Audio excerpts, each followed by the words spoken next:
स्वागत है आपका एलियट सर्कल पे। जैसा कि हमने पिछली वीडियो में पढ़ा था एलोट्रॉप्स ऑफ कार्बन, और मैंने आपसे कहा था अगली वीडियो में पढ़ेंगे डायमंड्स। इंट्रोडक्शन ऑफ डायमंड पढ़ेंगे। डायमंड होता क्या है, इसकी प्रॉपर्टी भी लिख सकते हो आप ये, और यूजेस ऑफ डायमंड। डायमंड जो होता है वो यूज कहाँ कहाँ होता है ये पढ़ने वाले हैं हम इस वीडियो में।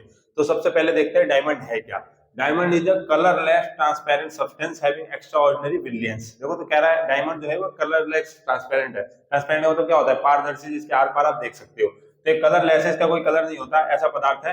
Having extra ordinary brilliance. Brilliance का मतलब क्या है, ब्रिलियंस का मतलब होता है चमक। एक्स्ट्रा ऑर्डिनरी चमक होती है हीरे के अंदर, डायमंड के अंदर। Diamond is quit heavy. Diamond जो होता है वो भारी होता है। It is the hardest natural substance known. ये सबसे हार्डेस्ट नेचुरल सब्सटेंस है। अभी तक आप जितने सब्सटेंस को जानते होंगे, हम जानते होंगे, उनमें सबसे हार्डेस्ट सब्सटेंस माना जाता है डायमंड को। Diamond does not conduct electricity. Diamond जो होता है वो इलेक्ट्रिसिटी कंडक्ट नहीं होता। और जैसा एक और पॉइंट मैं आपको बताता हूँ, यहाँ पे हमने लिखा है, अगर आप डायमंड को जलाओगे ऑक्सीजन में, यानी एयर में जब आप डायमंड को जलाओगे तो ये जलने के बाद सिर्फ कार्बन डाइऑक्साइड बचेगा और उसके पीछे कुछ भी नहीं बचने वाला है। और कार्बन डाइऑक्साइड मतलब क्या है, कार्बन। यानी इससे क्या पता चलता है कि डायमंड जो है वो हमारा पूरा ही कार्बन से बना हुआ है, इसलिए कार्बन का एक अपर रूप है, एलोट्रॉप ऑफ कार्बन है।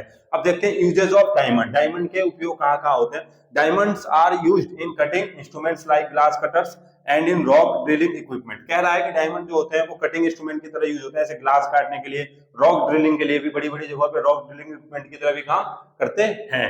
Diamond are used for making jewellery. Diamond जो होता है उसको पता है आपको, ज्वेलरी भी बनती है। जैसे फिल्मों में आपने देखा होगा क्या होता है, डाकू जो है वो हमेशा हीरा चुराने जाता है और चुरा ही लेता है, पुलिस कभी पकड़ नहीं पाती। देखते हैं तीसरा point, sharp edge diamonds are used by eye surgeons as a tool to remove cataract from the eyes with a great precision. कह रहा है कि जो शार्प एज डायमंड, यानी बहुत ही नुकीला और शार्प एज डायमंड जो होता है वो आई सर्जन जो है अपने एक टूल की तरह यूज करते हैं, अपने एक हथियार की तरह यूज करते हैं। क्या करने के लिए, कैटरैक्ट, यानी आंखों में जब मोतियाबिंद हो जाता है तो उस मोतियाबिंद को निकालने के लिए, ऐसा समझो जैसे हमारा मार्कर है तो ये शार्प एज है, ये जिससे मैं लिख रहा हूं, तो ऐसा ही शार्प एज डायमंड का बनाया जाता है और उससे एक एक कैटरैक्ट को आंखों से निकाला जाता है। समझो ये यहाँ से एक एक ये कैटरैक्ट है, तो क्या किया जाता है, शार्प एज डायमंड से एक एक कैटरैक्ट को हम हटा रहे हैं, एक एक कैटरैक्ट को आंखों से हटाया जाता है। तो सोचो ये कितना यूजफुल है डायमंड।